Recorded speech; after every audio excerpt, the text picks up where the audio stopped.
약속에 신실하신 하나님, 아브라함과 다윗의 언약을 지키심으로 우리에게 그 복이 흘러 깨어진 우리가 회복되어 주께 예배하는 은혜를 주시니 감사합니다. 오직 하나님께 소망을 두는 자로 우리를 세워주심에 감사합니다. 영원한 왕이신 우리 주 예수 그리스도께서 이 땅에 다시 오신다는 약속을 우리가 믿습니다. 그날을 고대하며 주의 오심을 준비하게 하옵시옵소서. 허나 주의 약속하심이 더디다고 여기며 살아가고 있는지 돌아봅니다. 그렇게 우리의 사명을 미루며 살다 보니 복음을 더 이상 말하지 않는 자가 되었습니다. 세상에 대한 우리의 애통이 그치고 구령의 열정이 식은 자가 되었습니다. 회개하오니 우리에게 주의 마음과 비전을 심어주시고 다시 하나님 나라를 간절히 꿈꾸게 하시옵소서.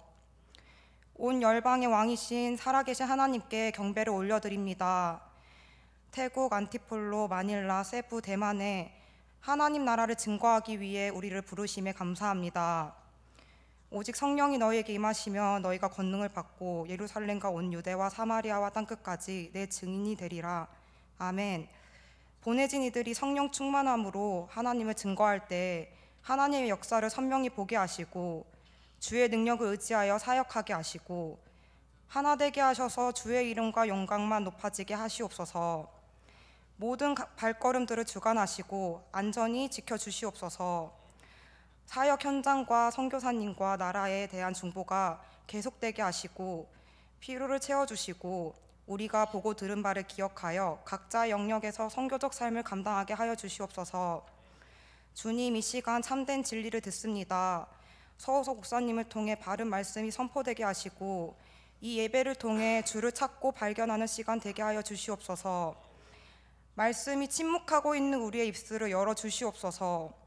복음의 자유케 함과 완전한 사랑을 누리게 하시고 감격과 기쁨으로 사로잡혀 도저히 말하지 않을 수 없는 자가 되어 다시 복음을 말하는 우리가 되게 하여 주시옵소서. 살아계신 우리 왕 대신 예수 그리스도 이름으로 기도드립니다. 아멘. 네, 우리 시간 함께 자리에서 일어나셔서 사도신경 고백하시겠습니다. 나는 전능하신 아버지 하나님 천지의 창조주를 믿습니다. 나는 그의 유일하신 아들 우리 주 예수 그리스도를 믿습니다. 그는 성령으로 잉태되어 동정녀 마리아에게서 나시고 본디오 빌라도에게 고난을 받아 십자가에 못 박혀 죽으시고 장사된 지 사흘 만에 죽은 자 가운데서 다시 살아나셨으며 하늘에 오르시어 전능하신 아버지 하나님 우편에 앉아 계시다가 거기로부터 살아있는 자와 죽은 자를 심판하러 오십니다. 나는 성령을 믿으며 거룩한 공교회와 성도의 교제와 죄를 용서받는 것과 몸의 부활과 영생을 믿습니다. 아멘. 네, 자리에 앉으시겠습니다. 오늘 특송은 안유정 자매 나와서 특송해 주시겠습니다.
감사합니다.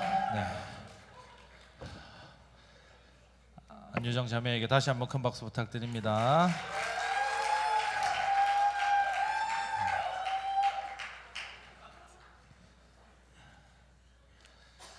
뭐 개인적인 에피소드긴 하지만 누가 뭐 하겠다고 했을 때 제가 말린 걸 후회해 본 적이 없거든요.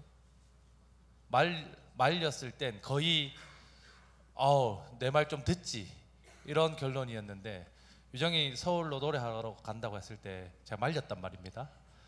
근데 처음인지 아닌지 모르겠지만 아무튼 몇 기억 안 되게 제가 말린 걸 후회하고 있는, 유정이 올라가가지고 유정이 하고 싶어하는 노래 하면서 찬양하는 모습 볼 때마다 그때 내가 안 말리고 응원해 줬으면 내가 지금 와가지고 어깨 좀 이렇게 그랬을 텐데 라고 생각해 봅니다.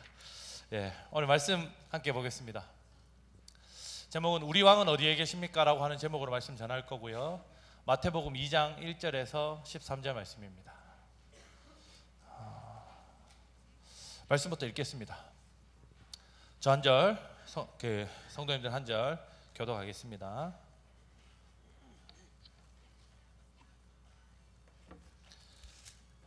헤롯 왕 때에 예수께서 유대 베들레헴에서 나심에 동방으로부터 박사들이 예루살렘에 이르러 말하되, 유대인의 왕으로 나시니가 어디 계시냐? 우리가 동방에서 그의 별을 보고 그에게 경배하러 왔노라 하니, 헤롯 왕과 온 예루살렘이 듣고 소동한지라.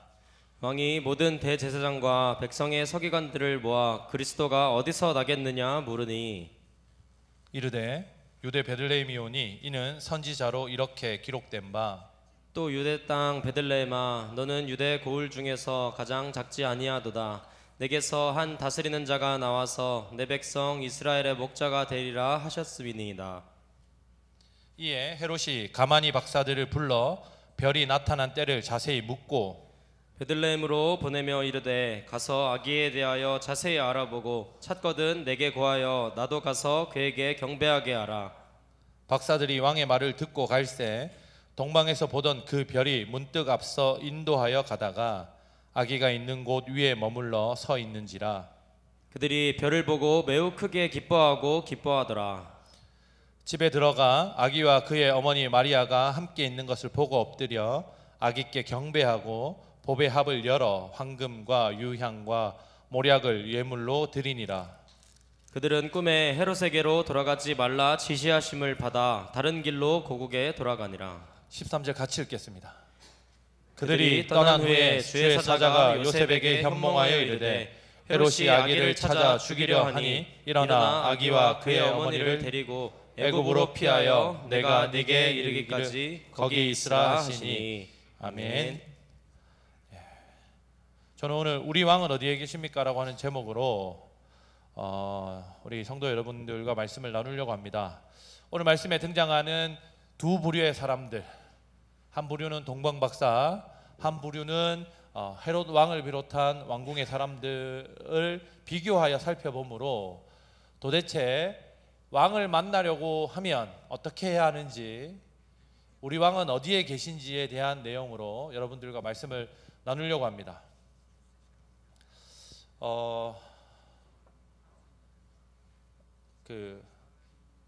제가 이번에 20명과 함께 태국 파타야 전대원 선교사님에게 선교 여행을 다녀왔는데, 선교지에서 이런저런 사역을 하다가 한민지 집사님이 저한테 이렇게 물었습니다.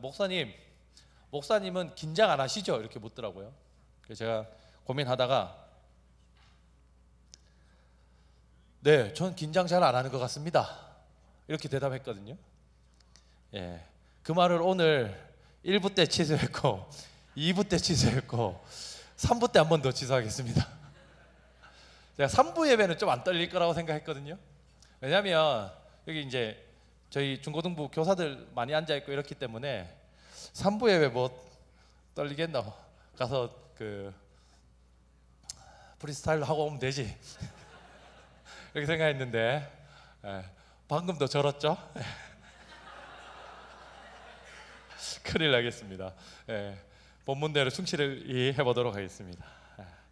태국에 갔더니 저희가 한글 학교를 한 8일 동안 하고 이틀 정도 관광하는 날이 있었는데 마지막 날 비행기를 타러 파타야에서 방콕으로 이렇게 돌아오는 길이었습니다. 방콕에 도착해서 배를 타고 태국 왕궁으로 이렇게 저희가 배를 타고 길을 갔는데 선착장에 내려서 왕궁으로 걸어가는 길이 꽤 멀었습니다. 그 왕궁 벽이 제가 어림잡아 제 한 3키 정도 됐으니까 한 5에서 6m 정도 되지 않나 싶을 정도로 높은 하얀색 벽으로 왕궁이 둘러싸여져 있었는데 한참을 걸어가니까 문이 하나 나타났습니다. 그래서 저는 이제 들어가려고 준비를 하고 있는데 그 가드가, 문을 지키는 그 가드가 저를 이렇게 막으면서 너 반바지 입었지 않냐? 가서 옷 사서 입고 오라고 이렇게 그 옷 판매점을 가르치면서 손가락으로 이렇게 하더라고요. 그래서 우리 안 들어갈 거다 이렇게 했더니 그러면 지나가라. 여러분 혹시 태국 왕궁과 태국에 있는 사원, 절에는 반바지나 여자들 어깨가 드러난 옷 이런 걸 입고 못 들어간다고 하는 사실 혹시 알고 계셨습니까? 윤 전사님 갔다 와서 이미 알고 있었죠. 제가 태국을 5번째 간 거였거든요. 까먹고 있다가 가드가 막아가지고 생각났습니다. 근데 다행히 어차피 선교사님하고 안 들어가기로 약속을 하고 간 거였기 때문에 계속 걸어갔습니다. 걸어가 또 수십 미터 걸어가니까 문이 하나 나타나가지고 여기가 정문인가 보다 하고 안을 이렇게 들여다보는데 정문이 아니더라고요. 그래서 한참을 더 걸어갔더니 정문이 나타났고 정문에서 가드들이 복장 검사랑 소지품 검사를 하더라고요. 그래서 뭐 도대체 얼마나 대단한 사람이 살길래 이렇게 엄격하게 하는 거야 라고 하는 생각을 하고 있었는데 그 선착장에 내려서 한국말을 엄청 잘하는 태국 가이드에게 제가 왕이 여기 삽니까? 이렇게 물어본 적이 있거든요. 근데 그 가이드가 왕은 신궁에 삽니다 이렇게 대답해가지고 태국 사람이 신궁이라는 말을 안다고 하는 게 제가 너무 신기했는데 근데 거기 왕이 없음에도 불구하고 사람들이 어마어마하게 많이 거기를 가고 심지어 돈을 내야 들어갈 수 있거든요.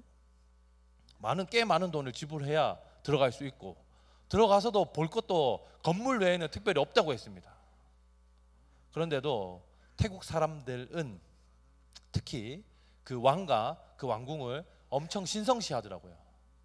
선교사님이 지은 교회에 가보면 후아이아이 교회, 후아이아이 교회에 가보면 본당 옆에 찬옥 전수사님 그 서재가 있고 서재 옆에 화장실이 있습니다. 화장실 옆에 식당이거든요. 근데 화장실 벽이 넓어요. 그 벽에 이렇게 뉴스 이렇게 해가지고 게시판을 만들어 놨거든요. 근데 선교사님이 본래 게시판을 만든 게 아니고 처음에는 거기다가 태국 사람들이 좋아하는 왕 사진을 붙여놨다고 하더라고요. 태국 사람들이 화가 난 거죠. 우리 왕 사진을 화장실 안에 건 건 아니거든요. 분명히 화장실 밖에 걸은 건데 화장실과 맞닿아 있는 벽에다가 왕 사진을 붙였던 걸로 태국 성도들이 기분 나빠해서 사진을 떼고 게시판을 만들었다고 하는 얘기를 제가 듣고 있던 찰나에 아니 태국은 빈부격차가 엄청 강한 나라거든요.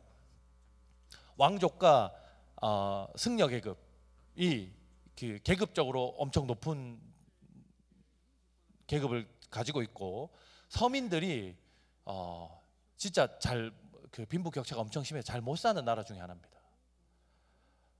파타야가 태국의 3대 도시라고 제가 선교사님께 들었는데 파타야 시내 그 해변가로 오면 휘황찬란한 그 고급 그 건물들이 즐비하고 그 유흥가 환락 이게 엄청 많습니다. 그런데 거기에서 저희가 한 20분에서 30분 정도를 차를 타고 들어가는 동네가 선교사님 사역하는 마을인데 그 마을만 가도 애들이 신발이나 양말을 거의 잘 안 신고 생활할 정도로 가정 그 생활 환경 그 경제적 수준이 차이가 많이 나는 도시입니다. 근데 왕이 자기들을 보호해주지 않음에도 불구하고 왕에 대한 엄청난 존경심을 가지고 있더라고요. 한국은 조금 반대죠. 해도 돼? 구 목사님도 막 좀 하던데 마음대로. 보고 계시진 않겠지? 한국은 좀 반대입니다. 왕 대통령이 잘못하면 너나 할 것 없이 다 끌어내리겠다라고 혈안이 된 사람들이 아주 많습니다. 그런데도 불구하고 한국도 지금은 용산이지만 청와대를 간다고 해서 대통령을 함부로 만날 수 있지는 않지 않습니까?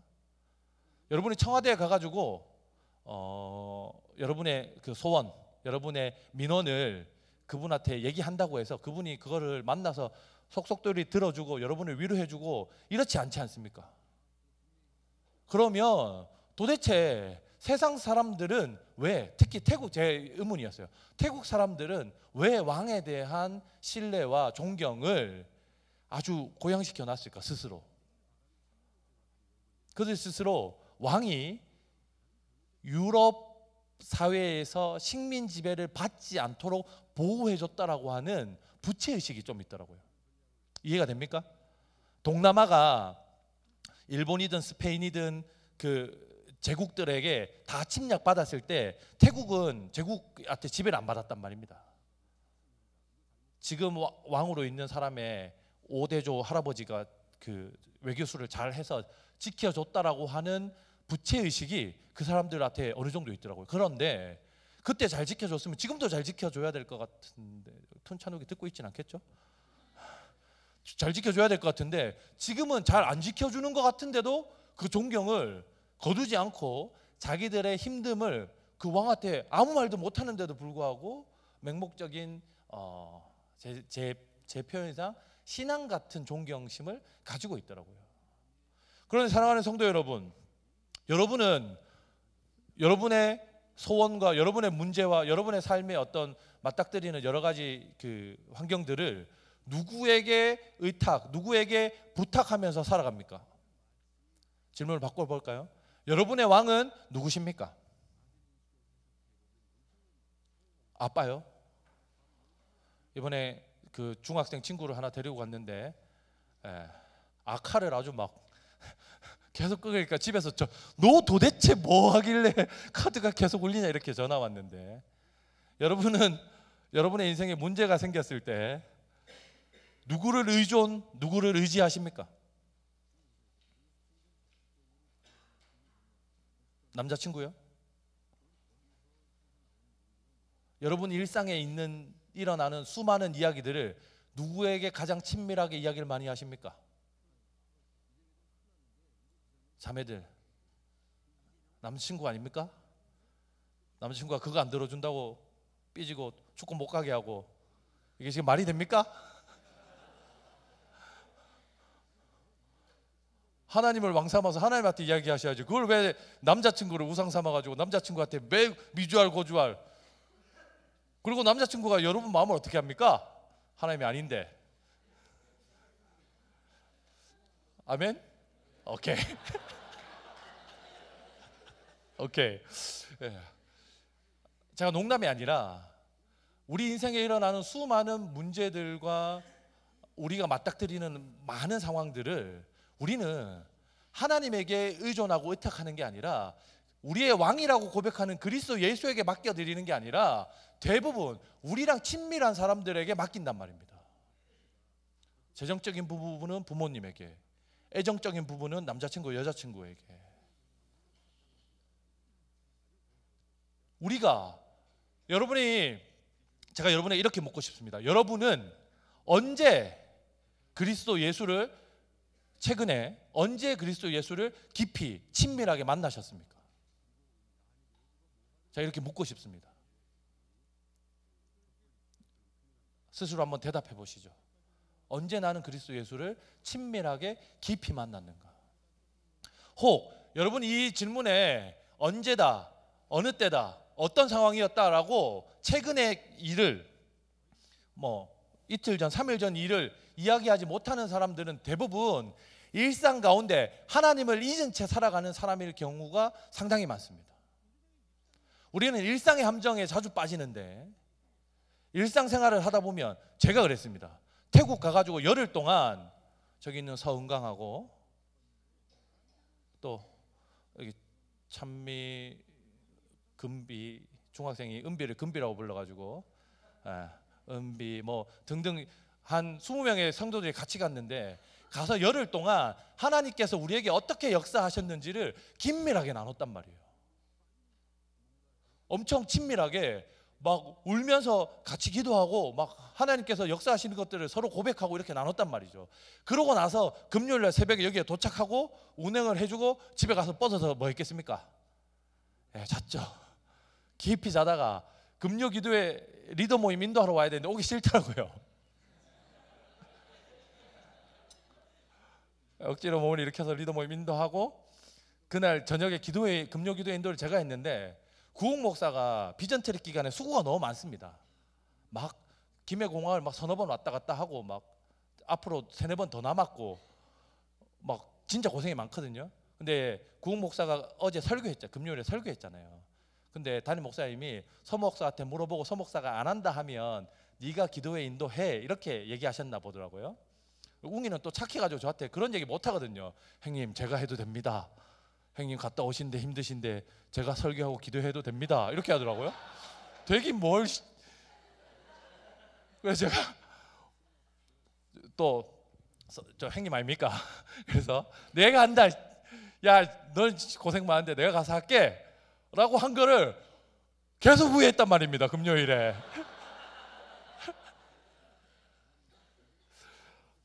어제도 애들 10시에 들어가서 애들 재우면서 새벽 1시까지 잤어요.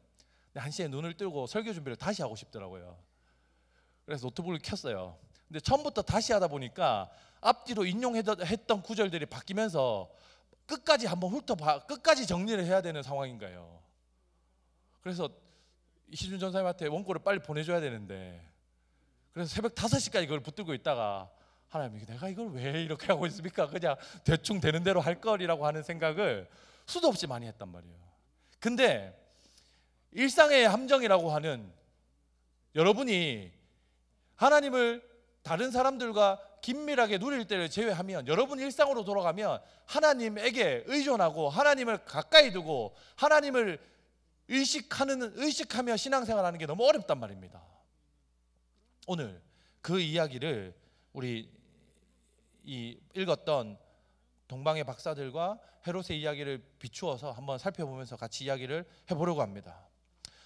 동방의 박사들은요 어느 나라 사람들이냐면 여러분 혹시 이스라엘 사람들이 어느 나라로 포로로 잡혀갔었는지 혹시 알고 있습니까? 바벨론이라고 하는 나라에 포로로 잡혀갔어요. 남유다와 북이스라엘로 나눠져 있을 때 바벨론이랑 아수르라고 하는 나라에 포로로 잡혀갔단 말이에요. 근데 바벨론이라고 하는 나라가 망하고 페르시아라고 하는 제국이 들어섰습니다. 그 페르시아 왕 고레스가 야 니네 나라로 돌아가서 성전도 다시 짓고 성벽도 재건해라 이렇게 허락해 줬던 거예요. 근데 이 페르시아 제국에 남아있던 그 포로들이 페르시아 제국이 망하면서 파르티잔이라고 하는 작은 소규모 국가로 명맥을 유지한단 말이에요. 동방의 박사들은 아마 페르시아 제국의 후예들 파르티잔이라고 하는 나라의 이 정치인들, 교수급들, 어떤 국가의 자문위원들 정도 되는 사람들입니다. 그냥 오늘날 우리가 생각하는 타로 점보는 점쟁이들 아닙니다. 국가의 흥망성쇠를 결정하는 아주 중요한 일을 결정해내는 별의 움직임을 보고 외교를 결정해내는 아주 유력한 사람들입니다. 이 사람들이 바벨론으로 포로 왔던 사람들의 후예들이 말하던 그리스도가 70년 후에 자기들을 회복시키실 건데 하나님이 포로기를 마감시키시고 하나님의 나라를 새롭게 시작하실 건데 온전한 왕이 다스리는 때가 오면 한 별이 온전한 왕의 오심을 드러낼 것이다 라고 하는 구약의 예언을 기억했고 그 예언에 따라 유대인의 왕으로 오실 그리스도를 찾아오는 겁니다. 그리고 오늘 1, 2절 한번 읽어볼까요? 같이 보겠습니다. 시작.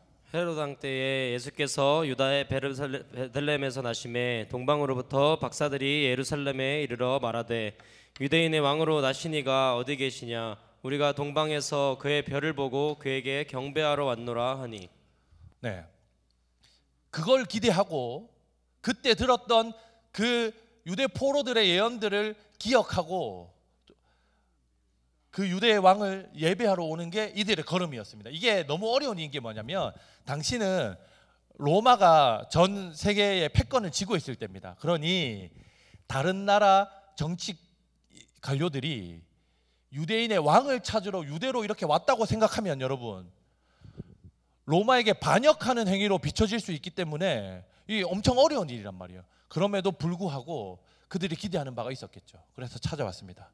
그런데 헤롯 왕궁에 있었던 자들의 기대는 무엇이었는지 한번 살펴보도록 하겠습니다. 우리 3절부터 9절까지 읽어보도록 하겠습니다. 시작.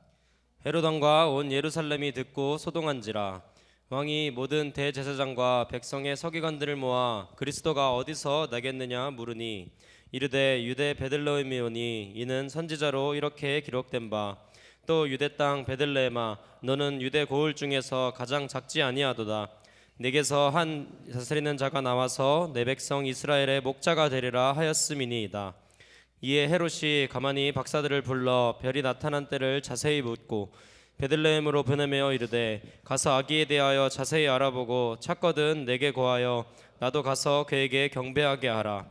박사들이 왕의 말을 듣고 갈새 동방에서 보던 그 별이 문득 앞서 인도하여 가다가 아기 있는 곳 위에 머물러 서 있는지라. 예, 여기까지 보겠습니다. 자, 여러분 여기까지만 봐서는 헤롯 왕도 왜 아기 예수님을 유대인의 왕으로 나실 이를 만나고 싶어 하는지에 대한 정확한 근거를 찾을 수가 없습니다. 3절에 헤롯 왕궁이 소동했다고 하는데 왜 소동했는지 그리고 그 이어서 나오는 헤롯 왕의 행동을 보면 더 헷갈리기 시작합니다. 헤롯 왕이 대제사장들과 서기관들을 부릅니다. 그리고 대제사장과 서기관들, 구약 성경을 연구하고 구약 성경을 가르치고 설교하던 사람들을 불러다가 야, 유대인의 왕이 어디에서 나실 것이냐라고 묻습니다. 하나님의 말씀에 따라서 대제사장들과 서기관들이 베들레헴이라고 하는 지명을 지목합니다. 그리고 헤롯이 이 동방에서 온 박사, 점술가들을 정치인들을 그곳에 보내면서 뭐라고 부탁하냐면 찾거든 나한테 보고해줘라. 나도 얼른 가서 유대인의 왕으로 나신 이를 경배하고 싶다. 자, 표면적으로 드러나는 목적과 이유는 같습니다. 동방의 박사들도 유대의 왕으로 나신 예수 그리스도를 보고 예배하고 싶어함이고 헤롯 왕도 그 아기 예수를 보고 경배하려고 나에게 알려달라고 하는 표면적으로 같은 이유를 이야기합니다. 그런데 과연 실제로 이들이 같은 목적을 가지고 있었는지를 살펴보도록 하겠습니다. 우리 10절, 11절을 같이 읽어보겠습니다. 시작. 그들이 별을 보고 매우 크게 기뻐하더라. 집에 들어가 아기와 그의 어머니 마리아가 함께 있는 것을 보고 엎드려 아기께 경배하고 보배압을 열어 황금과 유향과 몰약을 예물로 드리니라. 이스라엘 포로로부터 들었던 그 예언, 유대의 왕으로 나신 이가 온 세계의 만물을 다스리는 왕으로 등극하실 것이라고 하는 그 예언을 들은 그들이 그 별을 보고 찾아왔고 그 별이 마침 자기들이 향하고 있는 베들레헴 한 마을을 가리키고 있을 때 이들이 아주 크게 기뻐했다라고 증언합니다. 그리고 그곳에서 아기 예수의 탄생을 목격한 동방의 박사들은 예수님께 자기들이 준비한 예물을 드려서 예수 그리스도 이 땅의 왕으로 오신 이를 예배, 경배합니다. 결국 그들은 본인들이 목적한 바를 이루어냈습니다. 그런데 헤롯은 한번 어떤 목적을 가지고 있었는지 12절, 13절 같이 읽어보겠습니다. 시작. 그들은 꿈에 헤롯에게로 돌아가지 말라 지시하심을 받아 다른 길로 고국에 돌아가니라. 그들이 떠난 후에 주의 사자가 요셉에게 현몽하여 이르되 헤롯이 아기를 찾아 죽이려 하니 일어나 아기와 그의 어머니를 데리고 애굽으로 피하여 내가 네게 이르기까지 거기 있으라 하시니. 사랑하는 성도 여러분, 헤롯은 경배하기 위해 나에게 알려달라고 그들에게 부탁했지만 그들의 본 목적은 아기 예수를 죽이는 데 있었습니다.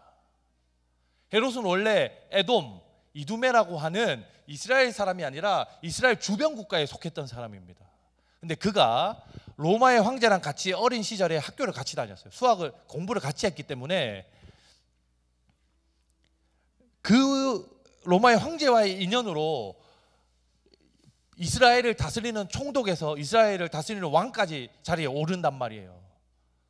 근데 그 자기 자리를 유지하려고 자기의 아내, 자기의 첫 아들, 그리고 저 밑에 자기 아들 둘까지 죽이면서 자기 왕권을 유지하는 데 혈안이 되어 있는 사람입니다. 자기의 권력과 자기의 이익을 위해서라면 뭐든지 하는 자였습니다. 그러니 당시 그 시기에 태어난 아이들을 다 죽이라고 하는 명령을 서슴없이 내리는 겁니다.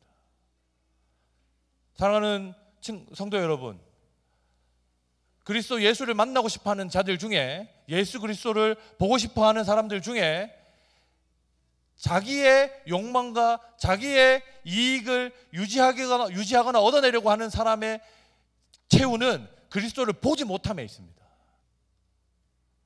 하나님께서 예전에 주셨던 약속을 붙들고 그분을 예배하는 목적을 가지고 본국을 이스라엘을 찾았던 동방의 박사들은 그리스도를 만나서 그리스도에게 합당한 예물과 합당한 경배를 드리는 상황을 맞이하게 됩니다. 그렇다면 오늘날을 살아가는 여러분들은 그리스도 예수를 만나고 계십니까? 만나지 못하고 계십니까? 여러분들은 여러분 앞에 찾아오신 아기 예수, 여러분의 왕이신 그리스도 예수님을 찾고 계시냐고 묻고 있는 겁니다. 우리가 찾는 예수님은 도대체 어디에 계실까요? 어디에 가야 만날 수 있을까요? 말씀을 한번 보겠습니다. 요한복음 14장입니다.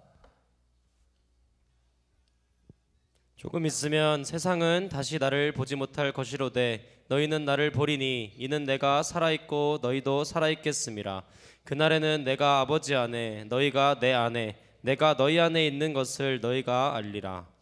사랑하는 성도 여러분, 예수 그리스도께서 죽으시기 전에 제자들에게 말씀해 주시는 장면인데 뭐라고 하시냐면, 내가 하나님 아버지 안에 내가 있는 것처럼 하나님 아버지도 내 안에 계신데 그것처럼 나도 너희 안에 있겠다라고 하시는 말씀입니다.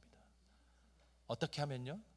그리스도의 죽음 앞에서도 그리스도를 포기하지 않고 그리스도를, 예수님을 자기의 구원자요 주인 왕으로 받아들이는 사람들 안에 예수 그리스도께서 거하겠다고 얘기하는 겁니다.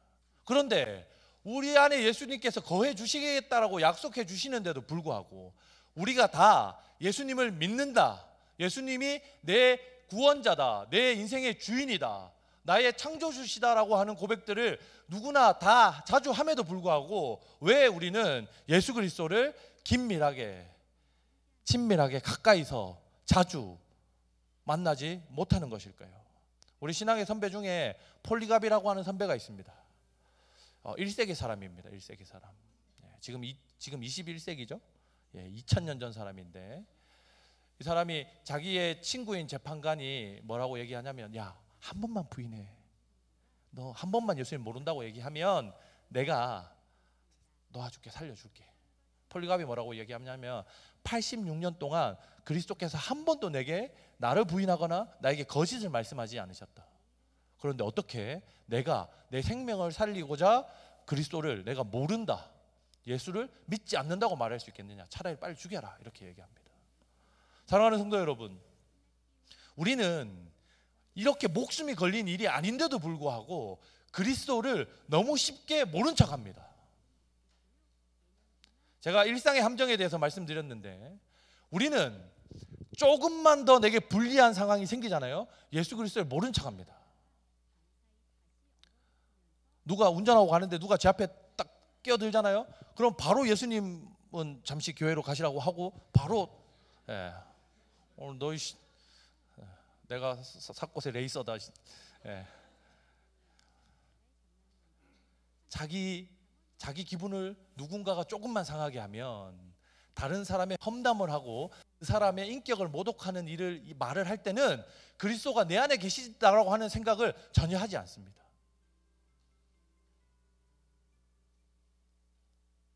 이 성간에 음란이 행하고 혼자서도 음란이 행하고 다른 사람들이 보지 않는다고 생각할 때는 그리스도께서 내 앞에, 내 안에 계시다라고 하는 생각을 우리는 잘 가지지 않습니다. 우리가 하나님을 만나지 못하는 이유는 여기에 있습니다. 누가복음 17장 20절 한번 읽어볼까요? 21절까지요. 시작. 바리새인들이 하나님의 나라가 어느 때에 임하나이까 묻거늘 예수께서 대답하여 이르시되 하나님의 나라는 볼 수 있게 임하는 것이 아니요 또 여기 있다 저기 있다고도 못하리니 하나님의 나라는 너희 안에 있느니라. 이 말씀 구절이 헷갈리는 말씀 구절 중에 하나입니다. 왜냐하면 방금까지 예수님이 내가 아버지 안에 아버지가 내 안에 내가 너희 안에 있겠다 이렇게 얘기했잖아요. 근데 바리새인들이 예수님한테 하나님 나라가 어디에 있습니까? 이렇게 물으니까 하나님이 너희 안에 있다 이렇게 얘기하거든요. 우리가 바리새인이란 얘기입니까? 바리새인이 우리란 얘기입니까? 이게 무슨 얘기입니까? 헷갈리는 말씀 구절 중에 하나입니다.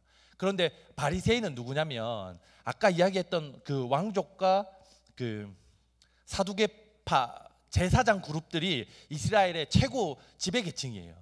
근데 원래 바리새인들은 그냥 일반 유대인들 평민 계급이란 말이에요. 근데 이 평민 계급들이 자기들의 그 입지를 견고히 하려고 어떻게 하냐면 율법을 잘 준수합니다. 성경 말씀을 정확하게 지키려고 해요. 그리고 정확하게 안 지키는 사람들을 지적하면서 야, 안 지켰지? 우리는 잘 지키는 사람이야. 우리는 경건한 사람들이야 라고 하면서 자기들의 입지를 굳게 다져놨단 말이에요. 근데 예수님이 오셔서 뭐라 그래요? 구원의 완성은 율법을 준행함에 있는 게 아니라 나를 믿음으로 내가 너희를 대신해서 십자가에 죽고 십자가 대속의 사건이 너희에게 실제가 되면서 너희를 구원하는 거야 라고 하나님이 예수님이 그들의 율법적 행위로서 구원받는 게 아니라 그리스도 예수를 믿음으로 구원받는다라고 하는 사실을 가르치시니까 자기들 입지가 흔들리는 거 아닙니까? 자기들이 그동안 이스라엘 사회에서 쌓았던 명성이 자기들의 권력과 이 권위가 깨지는 거 아닙니까? 그러니까 예수님을 항상 시험해서 죽이려고 합니다. 이때도 마찬가지였어요. 예수님 뭐라고 하십니까? 야, 하나님 나라는 너희 안에 있어. 이렇게 얘기하는 겁니다. 너희 가운데 있어 이 말이거든요. 니네가 나를 뺑 둘러서 지금 나를 죽이려고 하는데 하나님 나라가 여기에 있잖아. 근데 니네는 하나님 나라를 보지 못해. 하나님 나라의 왕이신 그리스도를 보지 못해. 절대로. 사랑하는 성도 여러분, 우리는 우리 안에 특정한 욕망과 다른 사람을 향한 분노와 다른 어떤 그 무리에 대한 이 저주 섞인 마음을 가지고서는 그리스도를 여러분의 삶 가운데서 발견할 수 없습니다. 우리는 착각하는데 예수님이 마치 내 편이어서 내가 무슨 선택을 하거나 무슨 마음을 먹거나 하나님이 우리에게 하나님의 나라를 그때그때 보여주시고 은혜를 공급해 주실 거라고 생각하는데 그렇지 않습니다. 그리스도를 이용하려고 하는 자들, 그리스도를 통해서 자기의 욕망과 욕구를 해결하려고 하는 자들, 다른 사람을 비하하고 다른 사람을 해치려고 하는 사람들에게 하나님의 나라가 그리스도 예수의 왕되심이 허락되어지지 않습니다. 하나만 더 확인해 볼까요? 야고보서 4장 2절에서 3절입니다. 같이 읽겠습니다. 시작. 너희가 얻지 못함은 구하지 아니하기 때문이요 구하여도 받지 못함은 정욕으로 쓰려고 잘못 구하기 때문이라. 기도에 관한 구절이기도 한데 우리가 그리스도를 찾기를 원하고 우리의 왕 되신 그리스도를 만나기를 원하는데 그렇게 되지 않는 이유는 그리스도를 우리의 욕망과 욕구대로 사용하려고 우리의 정욕에 맞게 쓰려고 잘못 구하기 때문입니다. 하나님이 우리 주변에 안 계신 게 아니라 약속하신 그리스도가 내 안에 안 계신 게 아니라 성령의 내주가 없는 게 아니라 하나님께서 오늘도 성령께서 살아서 지금도 역사를 안 하시는 게 아니라 내 안에 다른 욕구와 욕망들이 가득하니까 하나님이 어떻게 일하시는지 우리 눈에 발견되어지지 않을 뿐입니다. 혹시 제가 구혜찬 전사님하고 어제 교육자실에서 1시간 정도 그 사역에 대한 이야기, 그 안티폴로랑 태국 사역에 대한 이야기를 한참 동안이나 은혜를 나누었단 말이에요. 왜 그곳에서는 하나님이 보이는지 압니까? 왜 거기에서는 그리스도가 더 가까이 있게 느껴지는지 압니까? 거기는 여러분의 일상과 연결된 생활이 끊어진 채로 살아가기 때문입니다. 가족과의 문제, 연애 문제, 취업과 성적의 문제, 여러 가지 문제에서 분리되어서 하나님의 일하심만을 보겠다라고 작정하고 간 곳이니까 여러분의 이해관계와 그리스도가 연결되어져 있지 않으니까 그리스도가 더 잘 보이는 겁니다. 그런데 비전 트립을 다녀온 여러분, 다녀오지 않은 여러분, 앞으로 갈 친구 여러분, 그곳에서 만나는 하나님은 죄송하지만 하나님께서 우리를 훈련의 장으로서 하나님을 더 선명하게 드러내서 보여주는 자리입니다. 실제로 여러분이 하나님을 만나야 되는 자리는 여러분의 일상입니다. 여러분이 아침에 눈을 뜰 때, 여러분이 매일 가는 학교 그 강의실에서, 여러분의 직장에서, 여러분의 가족 관계에서, 여러분이 마음을 영 열지 못하는 그 친구들 앞에서, 여러분 마음에 들지 않는 교회의 어떤 특정한 사람들 앞에서, 여러분은 그리스도 예수를 봐야 하는 사명을, 그리스도 예수를 반드시 봐서 생명의 삶으로 돌아서야 하는 책임을 여러분과 제가 가지고 있단 말입니다.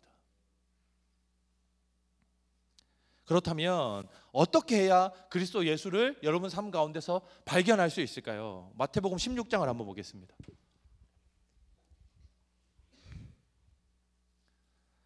24절 같이 읽어주세요. 시작. 이에 예수께서 제자들에게 이르시되 누구든지 나를 따라오려거든 자기를 부인하고 자기 십자가를 지고 나를 따를 것이니라. 누구든지 제 목숨을 구원하고자 하면 잃을 것이요 누구든지 나를 위하여 제 목숨을 잃으면 찾으리라. 사람이 만일 온 천하를 얻고도 제 목숨을 잃으면 무엇이 유익하리요? 사람이 무엇을 주고 제 목숨과 바꾸겠느냐? 인자가 아버지의 영광으로 그 천사들과 함께 오리니 그때에 각 사람이 행한 대로 갚으리라. 진실로 너희에게 이르노니 여기 서 있는 사람 중에 죽기 전에 인자가 그 왕권을 가지고 오는 것을 볼 자들도 있느니라. 제자들 중에 그리스도 예수를 구원자로 자기 삶의 주인으로 받아들이고 그의 인생, 그리스도께서 가신 그 십자가의 길을 따라 걷기로 하는 사람들에게는 그리스도가 사망의 권세를 이기고 세상 권력 중에 가장 누구도 거스를 수 없는 사망을 이기고 세상을 통치하는 생명의 왕권을 가지고 오는 것을 보는 자들이 되었습니다. 그게 그리스도 예수를 따르는 제자들에게 주어진 축복이었습니다. 이게 비단 제자들에게만 허락되어지는 일입니까? 그렇지 않습니다. 오늘날도 자기 십자가를 지고 그리스도를 따라 걷기를, 자기의 욕망을 내려놓고 그리스도에게 자기의 욕구와 자기가 원하는 자기의 이익을 포기하면서 그리스도께서 가셨던 그 길을, 자기 십자가를 지고 내가 미워하는 친구를 사랑하겠다라고 하는 마음을 가지고 내가 도저히 이해할 수 없는 사람들 가운데서 복음으로 그들을 대하겠다라고 하는 마음을 가지고 오늘 변화된 마음으로 그리스도를 의지한 채로 길을 나서는 여러분에게 하나님께서 뭐라고 얘기하시냐면, 야, 세상을 통치하시는 왕이 재림주로 오시는 것을 너희에게 보여줄게. 사망의 관계에서 사망을 깨트리고 생명의 주인이 그 관계에 왕권을 가지고 찾아오시는 장면을 너희에게 보여줄게. 그리스도를 몰랐던 자들에게 그리스도 예수가 생명에 대해서 그 인생을 구원하시는 구원의 생명의 역사를 내가 보여줄게 라고 약속하고 계신 겁니다.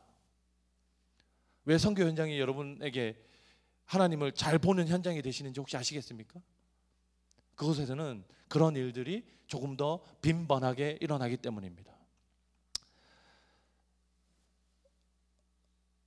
마태복음 18장 19절에서 20절 한번 읽어보겠습니다.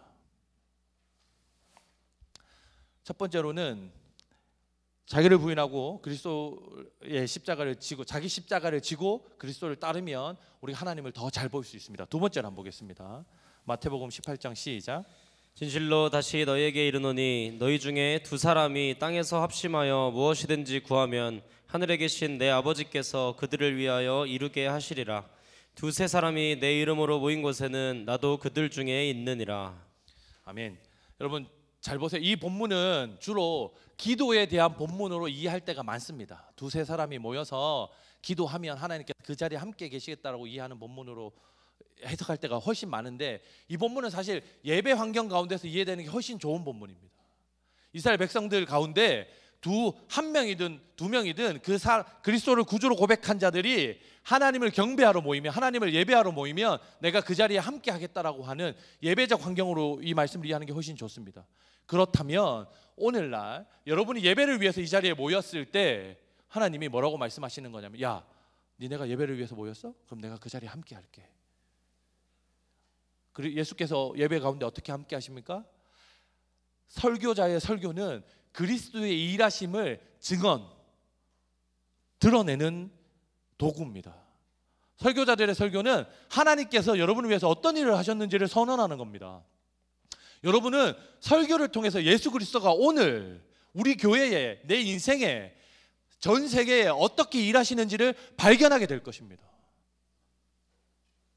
비단 설교뿐만입니까? 그렇지 않습니다.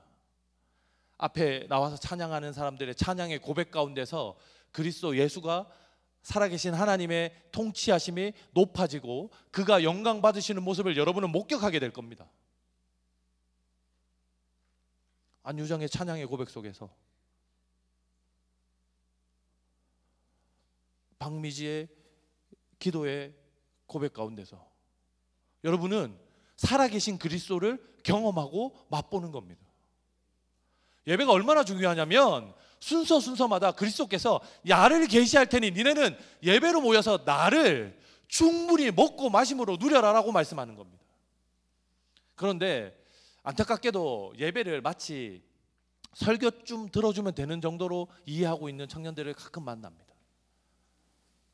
대충 설교만 들으면 되는 거 아니야 라고 생각하는 사람들도 있어 보입니다. 아니요, 그렇지 않습니다. 예배는 앞서 일어나는 여러 순서나 가운데의 설교나 그리고 마지막에 일어나는 광고나 같은 의미, 같은 그리스도의 임재를 여러분에게 드러내는 겁니다. 예를 들어 세한이 결혼 날짜 잡혔나? 네, 세한이가 결혼을 한답니다. 두 부부가 만나서 가정을 이루는 복된 시간이 있을 겁니다라고 하는 것은 그리스도께서 두 사람의 주인이 되어서 두 사람의 인생을 이끌고 가고 있다라고 하는 증언을 광고하는 겁니다. 누가 돌아가셨다.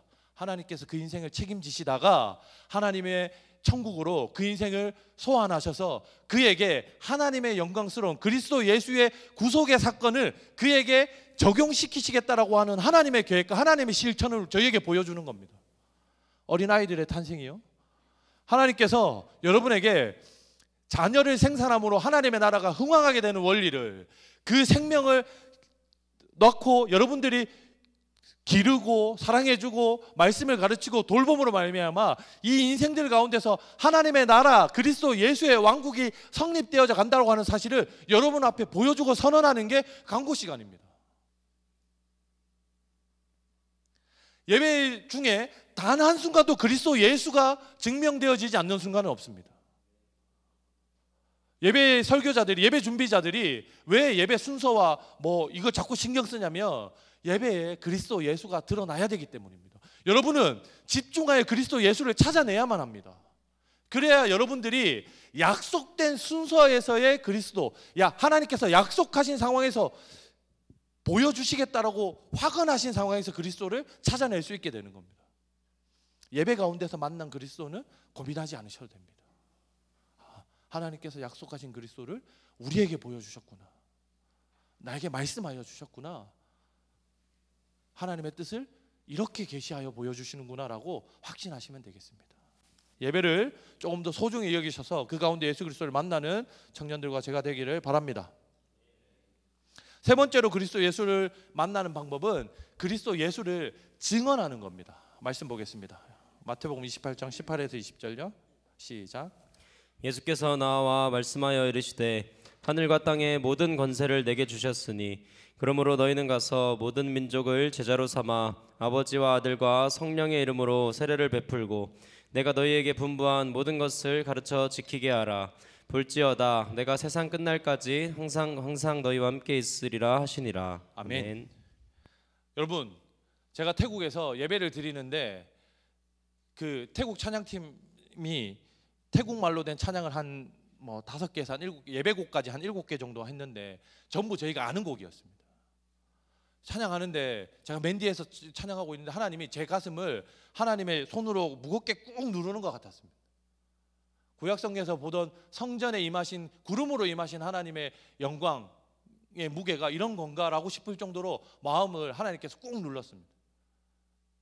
하나님께서 예배 가운데서 임재하시는 것을 보면서 저만 그걸 경험하고 있는 줄 알았는데 여러 성도들이, 여러 태국 분들이 같이 울고 같이 목 놓아 찬양하고, 제가 손들고 송축해내 영혼 하는데 죽는 줄 알았습니다 진짜. 근데 사도신경을 고백하는데요, 이쪽 편에 사도신경이 붙어있고 이쪽 벽에 주기도문이 붙어있는데 사도신경을 같이 고백하자고 하는데, 그 전날 저희가 저희 팀하고 하나님께서 사도신경을 고백하게 하실 때에는 이들과 우리가 한 형제 자매인 것을 믿고 그들을 위해서 우리의 어떤 것도 아끼지 않겠다라고 하는 고백으로 신앙 고백을 하게 하시는 거다라고 얘기하고, 사도신경을 그분들 말로 하는데 저희가 저희 말로 다 따라할 수 있지 않습니까? 그렇게 고백하는데 하나님이 진짜 무겁게 찾아오셨습니다. 야, 말로만 네가 맨날 신앙 고백하면 형제의 자매라고 인정해야 된다고 하는데 너 저분들 진짜 형제의 자매로 고백할 수 있냐? 이렇게 물으셨습니다.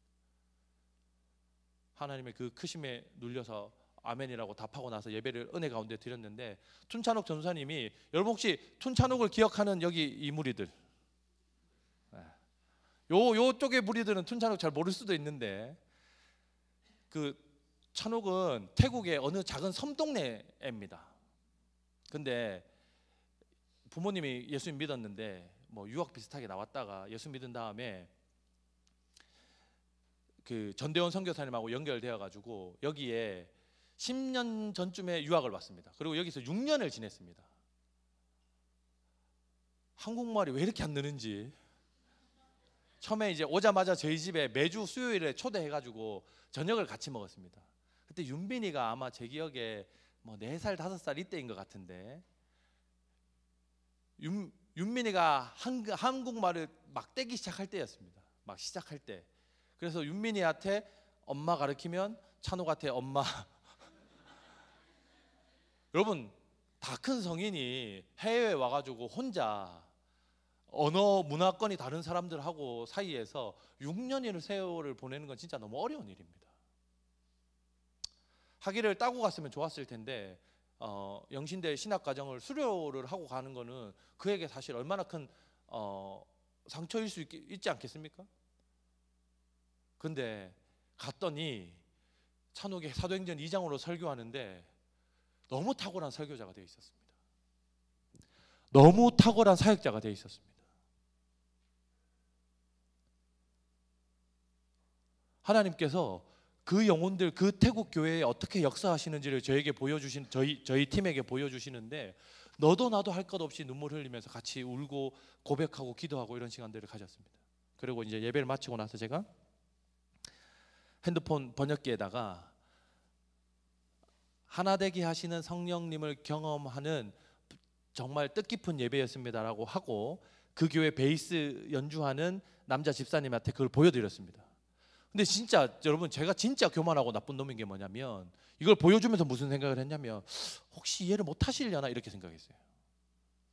진짜 나쁜 놈이죠? 네, 쓰레기입니다. 네. 웃은 놈들. 네. 근데 제가 그렇게 생각하면서 보여드렸습니다.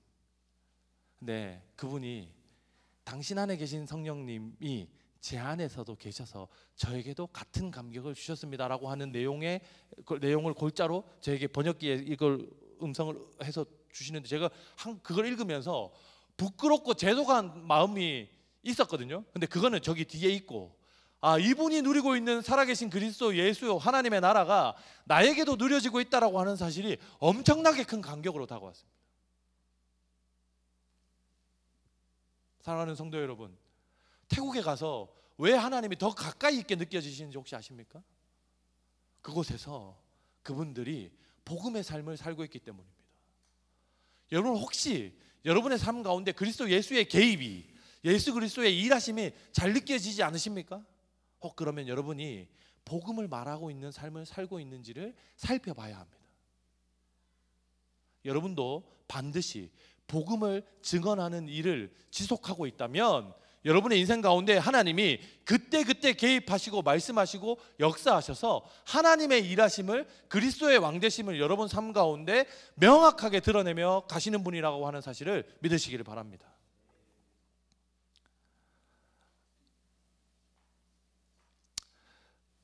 자, 제가 여러분에게 몇 가지를 말씀드렸습니다. 자기 안에 계신 예수님을 신뢰하고 받아들여야 된다. 자기 욕망과 욕심을 내려놓고 자기 십자가를 지고 그리스도를 쫓아야 된다.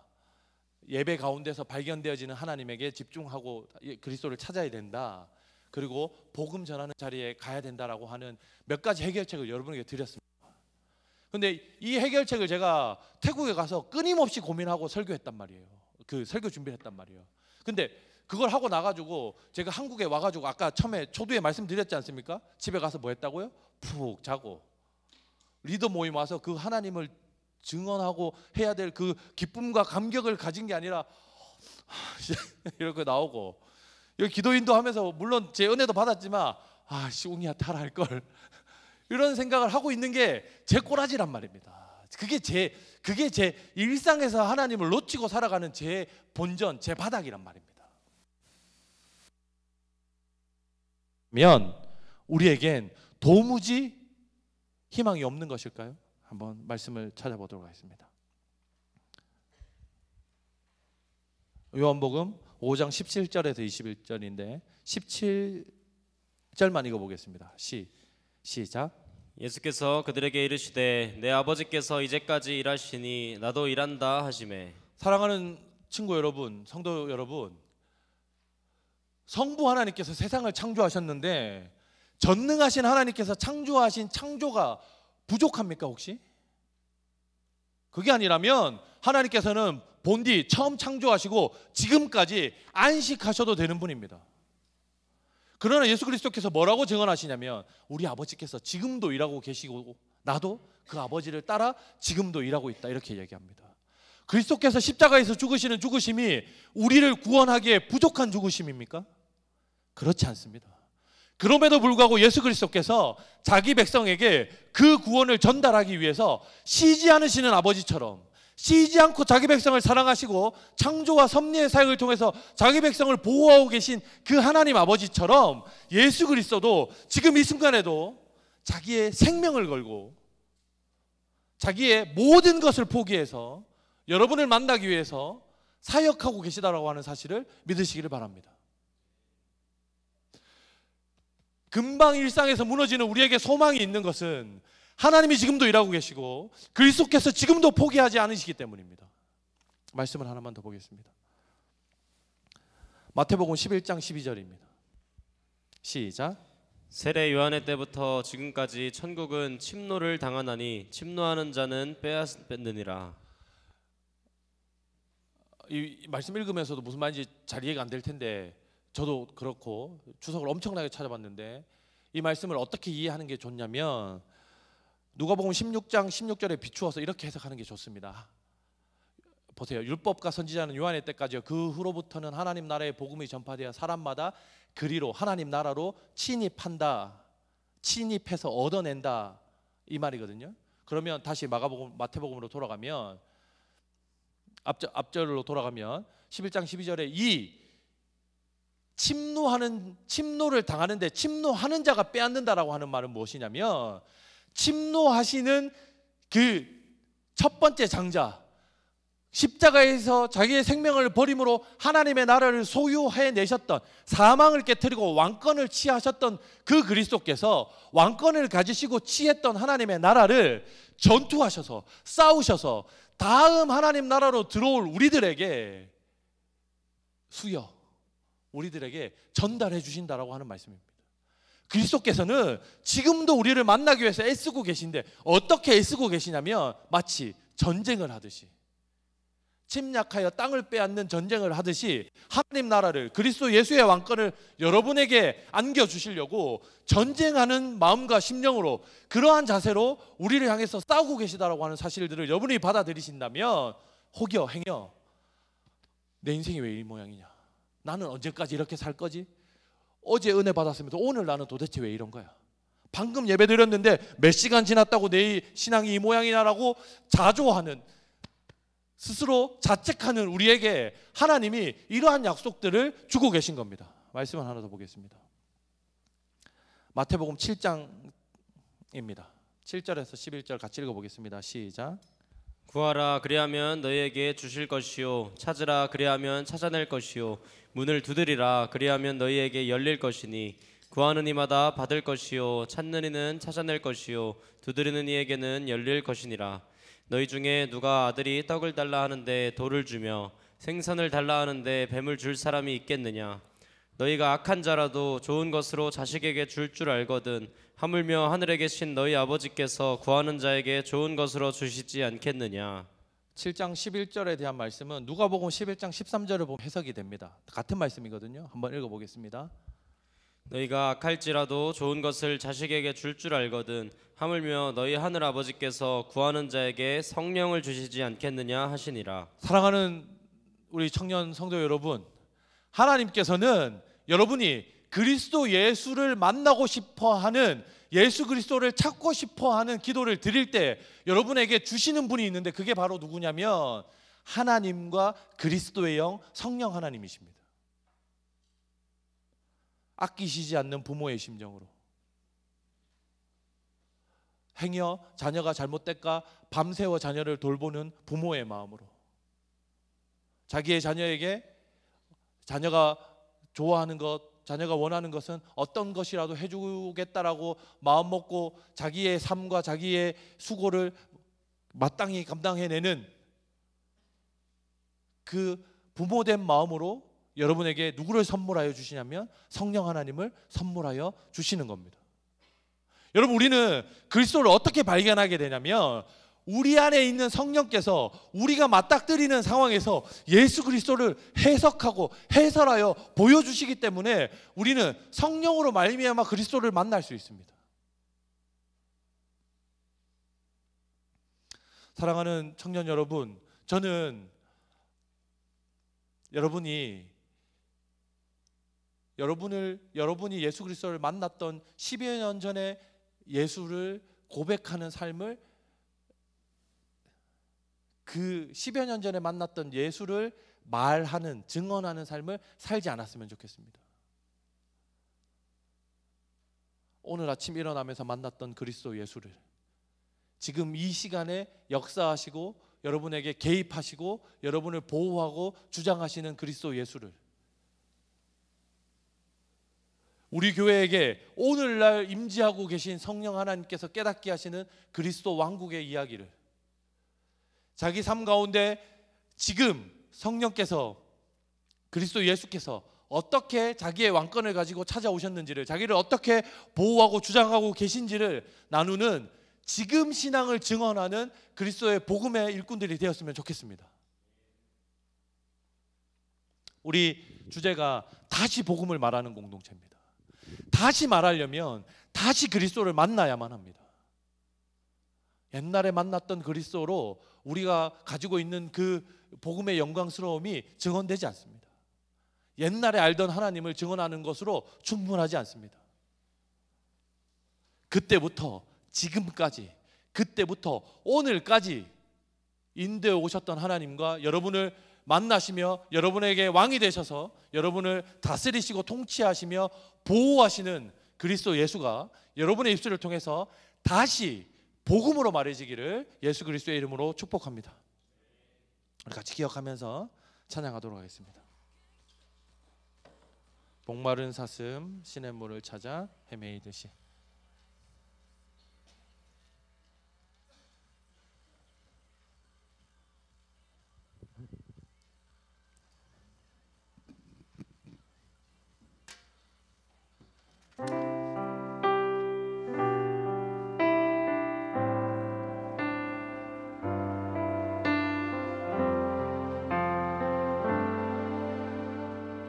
목마른 사슴,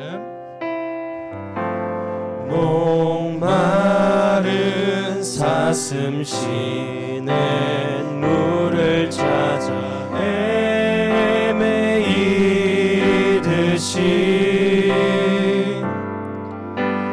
내 영혼 주를 찾기에 갈급하나이다.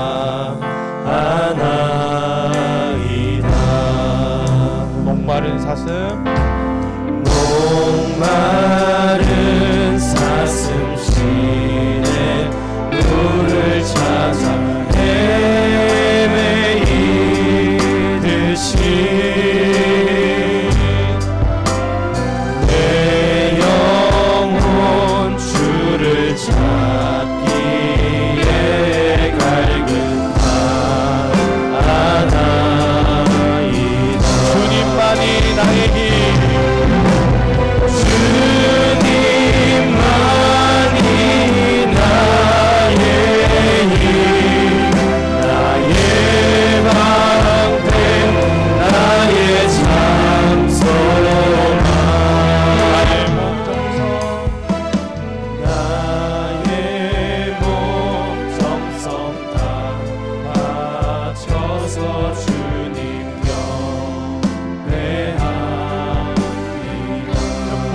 귀한 나의 주님,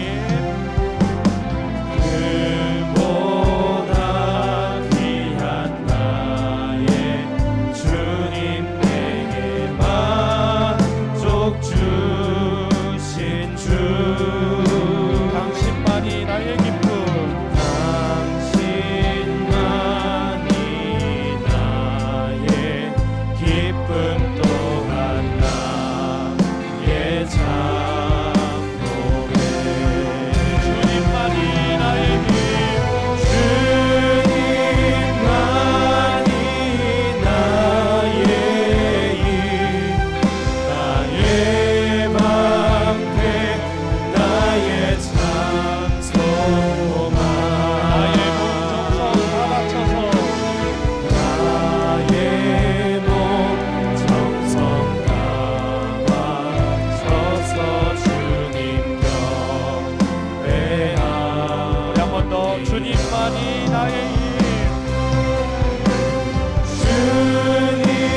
주님만이 나의 힘, 나의 방패, 나의 참 소망, 나의 몸 정성 다 바쳐서 주님 경배합니다. 사랑하는 성도 여러분, 살아계신 그리스도 예수께서 여러분의 마음 문 밖에 서셔서 여러분 마음에 문을 두드리시며 내가 너에게로 들어가 너와 더불어 먹고 싶다고 요청하고 계십니다. 우리가 해야 할 일은 우리의 왕 되신 그리스도 예수를 우리 마음 안에 모셔드리고 그분의 왕권을 인정하며 그분이 우리의 인생을 주장하지 않으시면 우리의 인생에 소망이 없음을 인정하는 일입니다. 하나님, 내 인생을 통치하여 주십시오. 그리스도 예수가 내 인생의 온전한 왕이 되게 하여 주옵소서. 아멘. 우리는 그리스도 예수를 향해 고백하는 일이 필요합니다. 그렇게 할 때 하나님 우리에게 성령 하나님을 선물하셔 주실 것이고, 성령 하나님이 하나님과 그리스도 예수가 우리 삶에 얼마나 큰 일을 행하시는지를 그때그때 보여주심으로 말미암아 하나님의 나라를 여러분에게 설명하고 그리스도 예수의 왕되심을 여러분에게 증명하실 것입니다. 아멘. 우리 이 시간 함께 기도할 때 하나님의 왕되심을 인정하는 백성이 되게 하여 주옵소서. 아멘. 하나님을 인정하고 하나님을 의존하고 하나님을 높이는 자가 되게 하여 주옵소서. 아멘. 그래서 하나님을 오늘 경험함으로, 하나님을 지금 경험함으로, 하나님을 오늘 경험한 신앙으로 살아있는 하나님을 증언하게 하여 주옵소서. 아멘. 우리 통성으로 하나님께 함께 기도하도록 하겠습니다. 기도합시다. 사랑하는 하나님 아버지, 우리는 연약하여 욕망과 욕구에 따라 판단하고 살아갑니다. 아버지 하나님, 우리의 마음을 주님 앞에 그만하고 건강하고 다른 사람을 비난하고 약한 마음을 아버지 앞에 내어놓습니다. 아버지 하나님, 우리를 불쌍히 여기시고 다시 한번 우리 삶 가운데 역사하셔서 왕국과 우리 삶을 주장하시는 하나님이 우리 청년들과 저희 삶 가운데 온전하게 살아가는 은혜의 역사를 되어드립니다.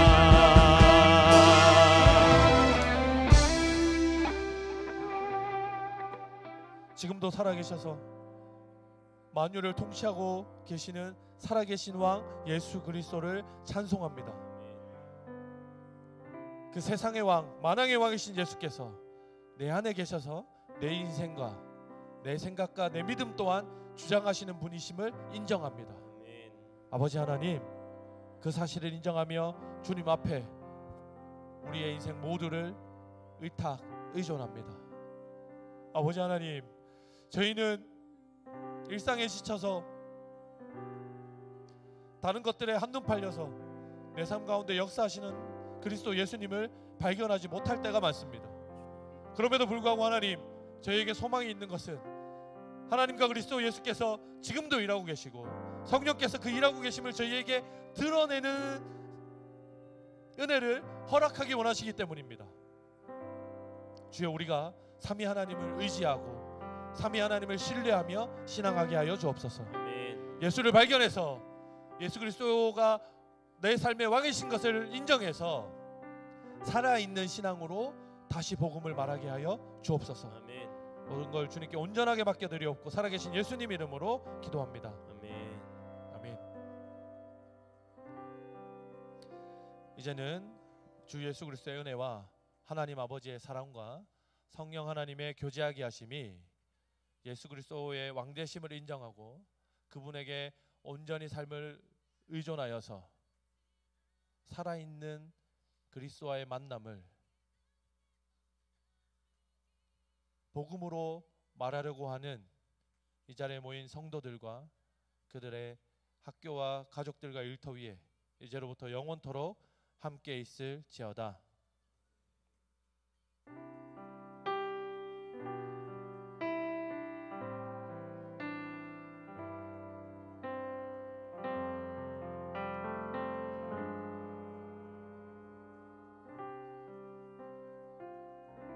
네,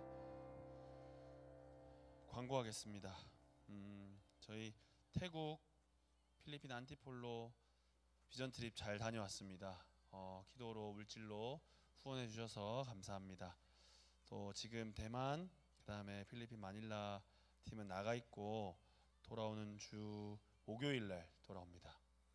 끝까지 기도해 주시면 감사하겠습니다. 그리고 필리핀 세부 팀은 2월 3일에서 14일 단기 선교 가려고 준비 중에 있습니다.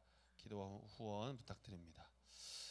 두 번째는 영어 캠프인데요. 영어 캠프 저희는 보낼 아이들이 없으니까 여러분들 TA로 많이 자원해 주시고 또 뭐 운행이나 여러 가지 모양으로 섬길 손길이 많이 필요합니다. 많이 자원해 주시면 감사하겠습니다. 그 다음은 쿰 캠프입니다. 저희 단기 선교 다녀오신 분들도 혹은 다녀오지 않은 분들도 한 번 더 또 선교에 뜨거운 마음을 회복할 수 있는 좋은 캠프입니다. 같이 가시면 좋겠습니다. 그 외의 것들은 주보 참고하시면 되고 자녀 출산 권영국 김이나 집사님 지난주 월요일에 자녀 출산하셨습니다. 그래서 목장별로 선물 준비해 주시면 유아 세례 때 전달하도록 하겠습니다.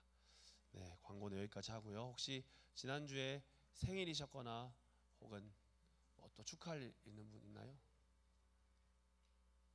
최은지요? 네, 최은지 생일이었다네요. 일어나 주시죠.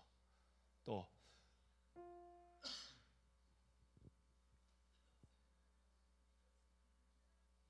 최은지 말고는 없나요? 생일이 지난주에?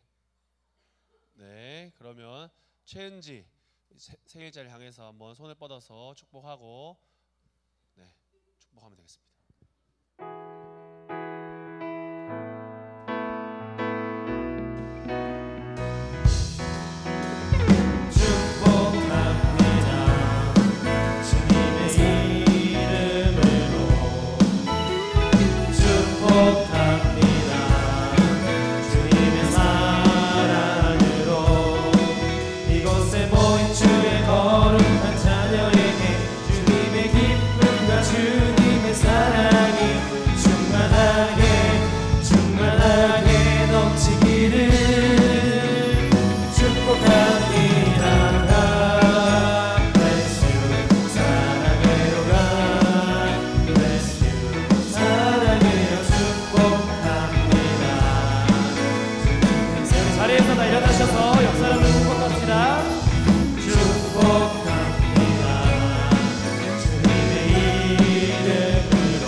축복합니다.